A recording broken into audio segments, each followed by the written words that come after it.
Hi, everyone. Welcome to the final project, which will actually be in two parts. This is the first part, so I hope you listen to this one first. It'll be first in the module. In this particular part, and this will be a very brief lecture, we're going to be using a related material to clay. We're going to be using whatever you find on the ground that comes from the earth, or even cigarette butts or whatever you find. But the way we're going to do it, I'll tell you how we're going to do it. It's in the assignment. But the reason why we're doing this is that it's related to Earth. So clay is an obvious geological thing, but there's a lot of things that come out of the earth. There's a whole movement called earth art, where Andy Goldsworthy is one of the famous artists from that strategy. And there's a lot of them. You could look up land art. You could look up earth art. But basically, these are artists that go out into the environment and then make art from what they find there.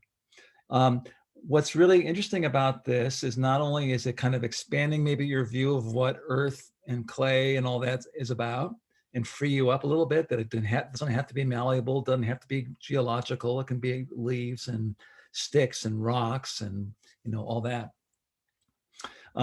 So anyway, to expand your mind on that, and then also you'll be working in an area, and you'll be finding in a very specific size of area, and you'll be finding materials within that area to make your work with. And so the work that you end up with, probably stay there. It belongs there. It's from there. It belongs there. It kind of even comments about what you found there, and it's a very beautiful way of working. And so the work itself, isn't just this thing that you made up out of your head and doesn't exist anywhere. It actually belongs here. So it's a good taste of doing site-specific work, which is work that is in and belonging to a place and referring to a place. So I want to give you some very quick samples of this. Again, you can look up land art, earth art, and get a lot of stuff. Let's see, share screen. So I'm sure, first of all, I'll show you Andy Goldsworthy and some other earth artists, not a lot of them. So here's some twigs that Andy found in sticks, and he made this beautiful, gorgeous nest against this tree.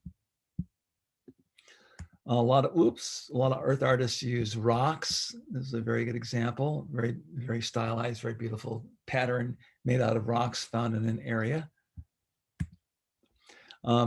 These are leaves that you can see they put along here, and these yellow leaves were cut and then sort of stitched along here to make this path through the forest. Quite lovely, huh? Again, these are leaves. Let me go closer. So basically, I imagine many of you will do some sort of collage like this as well.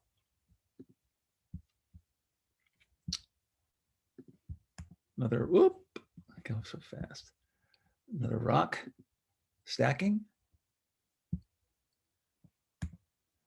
And this is quite his eye, Andy's eye for color is incredible. So a lot of these leaves here, they're brown and sort of golden on top where they've been oxidized, and underneath where they don't get as much air, they stay yellow.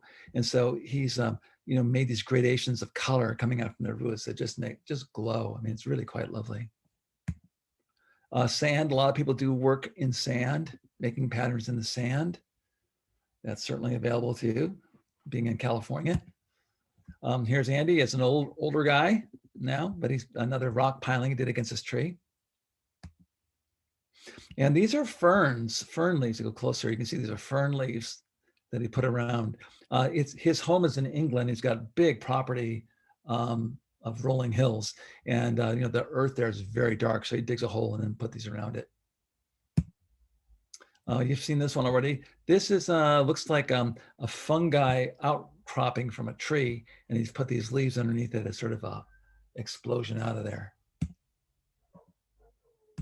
And that's it for the pros. I'm going to show you some student work. I've done this project quite a few times with students, and I don't know where my other slides are, but I have 5 I can show you, which are fine. They're good. So let me share screen again.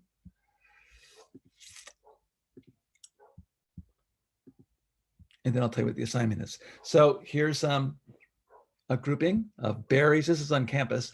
Berries and rocks and mulch and a rock. All found. This is found on a little area of campus. A little leaf area. Again, they had an hour to work on this. And it's sort of fun coming if you're not knowing that there's an art project going on, running into something like this on the sidewalk is really quite, it's kind of stunning and kind of surprising. So it's a really fun way of working. It's lovely with the tree, with the leaves circling it, making a frame. This was fun. She found all these seed pods in the, these seeds in the area, and she found a leaf and she stitched the leaf together to make a little boat, and the snail shell was there also. Very intimate little piece of work, but really lovely. So anyway, what you're going to do, and I'll put this in the assignment as well, is you'll be finding a 10-foot square area, only 10-foot square area. And you're going to just choose materials that you find in there. And you're going to spend an hour making something. No less, you can spend longer if you want, but no less than an hour, because it takes a while for the area to start speaking to you a little bit, to see what's there and what you can do with it. So give yourself a chance for, make it kind of a contemplation where it kind of talks to you a little bit.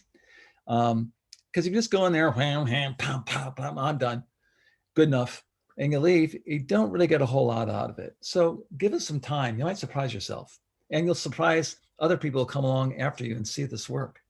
So anyway, when you're done, take a couple of pictures of it and submit it on the assignment.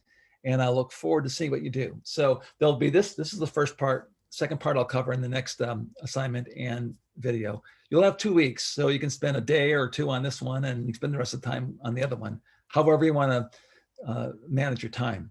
But anyway, so I think that's it on this. Shoot me questions and emails if you have any, and I hope that's pretty clear. Okay, talk to you in a second in the next film, which was actually recorded last semester. So some of the dates will be off, but don't worry about it. I'll make it clear in the assignment. Okay, there, and stop recording. Okay, bye-bye.